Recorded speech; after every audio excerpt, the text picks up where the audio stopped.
Hello friends, welcome back to my channel মিষ্টি দিদির রান্নাঘর। আজ আমি একটা নতুন রেসিপি নিয়ে এসেছি। চলো দেখাই রেসিপিটা। আমি ইলিশ মাছ 6 পিস নিয়েছি, আর এতে লাগবে আমি পোস্ত আর কাঁচা লঙ্কা বেটে নিয়েছি, সর্ষে বাটা 1 চামচ, দই 1 চামচ, 3টে কাঁচা লঙ্কা আর একটা মিডিয়াম সাইজের পেঁয়াজ। চলো দেখাই কিভাবে রেসিপিটা করব। কড়াই গরম হয়ে গেছে, আমি এর মধ্যে 1 চামচ সর্ষের তেল দিয়ে দিয়েছি। তেলটা গরম হয়ে যাওয়ার পর আমি কাটা যে পেঁয়াজটা ছিল সেটা বেরেস্তা বানিয়ে নেব।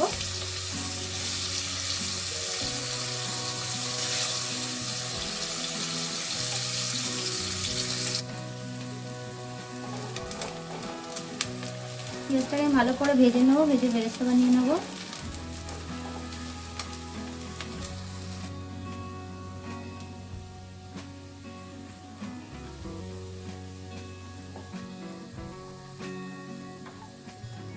এবার আমি এটা তুলে নেবো।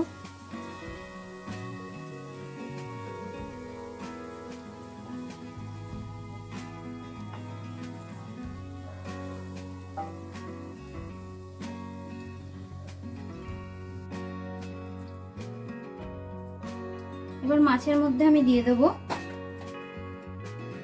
ছোট চামচের 1 চামচ হলুদ,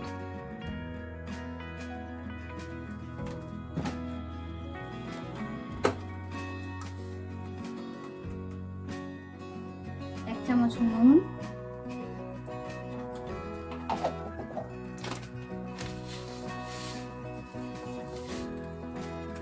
অল্প একটু কালো জিরে।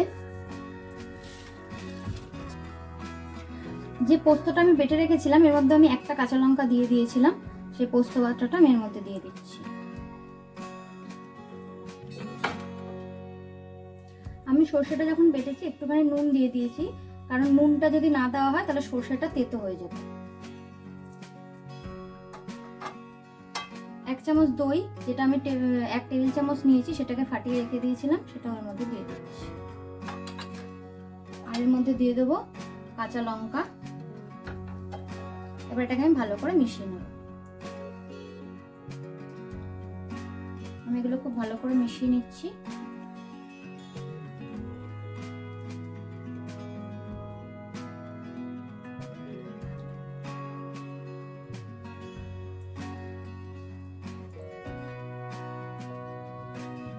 আমি খুব ভালোভাবে মাছটা মেখে নিয়েছি। এবার আমি সব শেষের মধ্যে দিয়ে দেব অল্প একটু চিনি, যেহেতু আমি টক দই দিয়ে করছি তাই জন্য।